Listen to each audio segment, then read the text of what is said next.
sometime last year, someone brilliant brought into my awareness, once you can accept something, you can move beyond it. And at the time, that was really transformative for me. It provided a vehicle of transformation and an experience where I guess I was having trouble digesting something that I had been experiencing. When we have trouble digesting something in life, knowing that not all things are digestible either, sometimes there are toxins and things that need to be removed. But we can have this experience where we enter into a space of stuckness. Stuckness for me personally as a sensitive being, and you might find this too, is almost just like, it's one of the most repulsive things for me. It makes me feel like it's not natural. So even when there are periods where there's more of a dormancy or there is a dying, there is still movement in that space. Stuckness, also being different to stillness, is this space where for me it's contraction and resistance to the light, it's resistance to the truth, it's an inability to be able to be with the truth, to see the truth, feel the truth, accept the truth.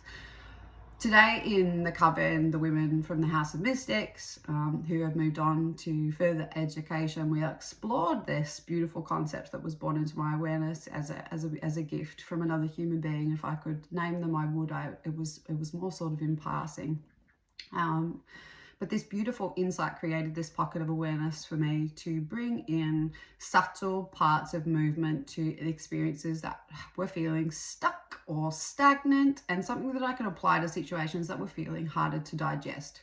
So we looked at this morning in the coven. As a collective, we're coming into this space at the moment where we really want to be able to accept our current experience, but then be able to redirect that energy in the direction of our heart's path, as I would call it, your soul's mission. There's kind of like a repivoting that's kind of taking place. And our life is a co-creation, as I see it. It's our body, it's our mind, it's our soul, inclusive of our community, of our contracts, of our karma, etc. It's layered, right? So we broke apart the ingredients that go into the creation of our own life, and part of that's our own personal intentions. And we looked at this as a metaphor, as kneading bread and creating aspects of our life with conscious attention and care, and that this was our responsibility.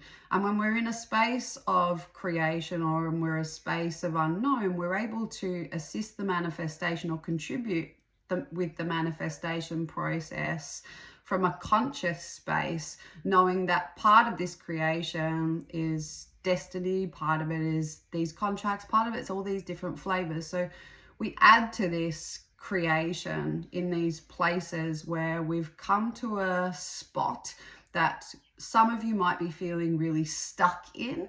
Some of you might be feeling this big part of completion, but I'm not sure what's next. And if we can work from an essence level when it comes to creation, and we're creating and kneading bread and getting in tune with the rhythm of our own life, we need to be able to accept the truth of what is. We don't want to take this into a space of fantasy. We don't want to be creating from our ego, but we do want to be taking into consideration the intentions when it comes to our creations, as this is what casts the direction of our lives. Our intention literally points something in a particular direction and casts that movement that we're creating when we come into that space of not just acceptance, but this is what I am making as this co-creation. It will cast it in a direction, and once we can cast something in a particular direction, we get sort of emotional movement, almost like this current.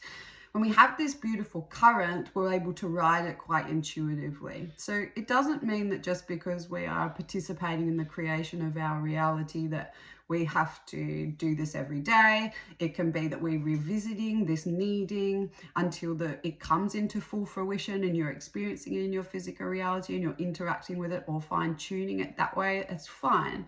But we want to be able to have these spaces that if we do approach periods of stagnancy, when we're coming up to change, because that can be scary. Oh no, it's all unknown. I don't know what I want to create. That's a huge responsibility. Or last time, all the stuff can come up in these periods. So in the collective energy reading, acceptance was part of the medicine this month. How can I come into full acceptance with the truth of what is? When we can come into the acceptance of the truth of what is, we bring light and we bring movement if there is stuckness and stagnancy, to let go of the resistance to light, to let go of the resistance to creation, to let go of the resistance and accept the truth of what is, and then redirect that energy in the way that you want to. And sometimes we don't have that full clarity of what it is that you're manifesting. So we actually today fine-tuned this experience and had to look at what contracts, what else was showing up with these structures that can act as other ingredients to add to the dough of their life's creation, to be able to cast this intention. And for some, it was just about arriving in that space of being in full acceptance, but knowing that acceptance brings movement, and that's a really beautiful thing. Sometimes we're in a space where we don't even have the capacity to drop down into our own intuition or our bodily wisdom, or into our psychic abilities that extend from that beautiful intuition, that skill set that we all have, and we need support in that space. So often I will see clients that come in for a reading and I'm stuck. I just don't know what to do. I've come to this place where I'm in closure and I can't access this light or this information within my own body and being that acts as a form of energy, light, awareness, movement to help direct me and get me back in flow with life again. So it's almost like, if you can imagine that person's life as a beautiful orb or a sphere, say it's all stuck and stagnant, so it all gets dark and there's not a lot of light in there, and we don't know how to move or where to direct this energy, and there's contraction and resistance. I come in, or readers come in, with information as light to start to help to bring movement to that person's experience. Sometimes that's through contacting an internal clarity point where you're like, oh, of course, I already knew that. All right, your awareness is extending. Sometimes it's bringing in new pieces of information as an invitation that start to bring about movement, start to change the way you see, start to bring about the light inside of your own internal experience. And ultimately, this stagnancy for sensitive beings is something that if we hit there really quick. And we need tools, skills, and rituals, practices, thoughts.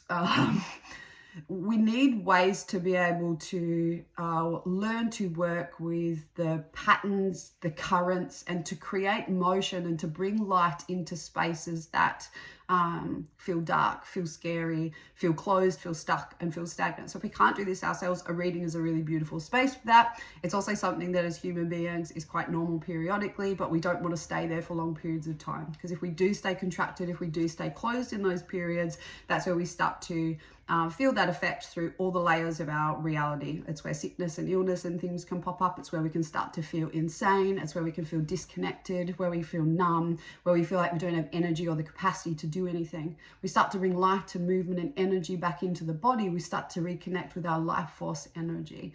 This experience of even having energy move out the bottoms of the feet, if you're grounding your energy correctly, is enough to bring a flow and a fluidity where the own voice of your intuition can come into fruition, quite literally. So all of these psychic senses that we learn to develop help us communicate with our own energy field. They help us communicate and navigate our way through to discernment, which is not only a great form of protection from things like stagnancy, it's our ability to be in a deep relationship with life and I guess a participant in the creation of your experience, which from what I've observed and what I've experienced when we're working from that space of soul, there is so much fulfillment, there is so much freedom, there is so much opportunity, and sometimes that can be overwhelming, but we learn in the process of this discovery and communication of energy how to really precisely focus our attention and our energy to look at the very piece of information that we need to bring into our awareness and be in this lovely dance, so as that even if things are challenging, even if things are hard, we're not necessarily influenced by our circumstances in the way that harden us. They can actually soften us and just be a call to further opening. And that to me is the beauty. And I think I want to share more, I feel I want to share more on the value that our psychic abilities bring to our life and what's the purpose and the point of that, because you don't need to learn just to be able to do readings for other people or to be able to read for yourself. It is about this relationship with the non-physical dimensions that create our physical reality. This allows us to get to the structure. This allows us to bring movement, love, energy, attention to stuck, stagnant situations, so you don't have to waste your experience here, because life is so short and we're all going to have challenges, and we all have these experiences where we have a choice. And if you feel stuck and you don't know what to do and you want a reading, come and see me. I can help start to bring some movement and organize some of this energy so we know where to focus your reality, and you'll feel that resonance internally. It's not just a mental thing. It actually lands in your body. I was reading to someone yesterday and she was just like, aha, aha, aha, like all these aha moments where you could see it was just like landing, all these epiphanies and ideas and things that she had, and she wasn't stuck, but she needed help organizing her experience so she knew what to focus on. And something that is about this period of acceptance, so we can work with the truth of what is, and be in motion with life regardless of what's going on externally. That's what I felt like sharing with you today. I hope that creates a lovely pocket of awareness for you to play with, regardless of your level of consciousness or your relationship with your psychic abilities. We're all energetic beings. We all have an intuition. It's our natural state of being. So if this feels really far-fetched and you want to learn more, come find me. You can join the waitlist to the House of Mystics, or perhaps you want to sit with me in a one-on-one session, and that would be beautiful too. Okay, lots of love.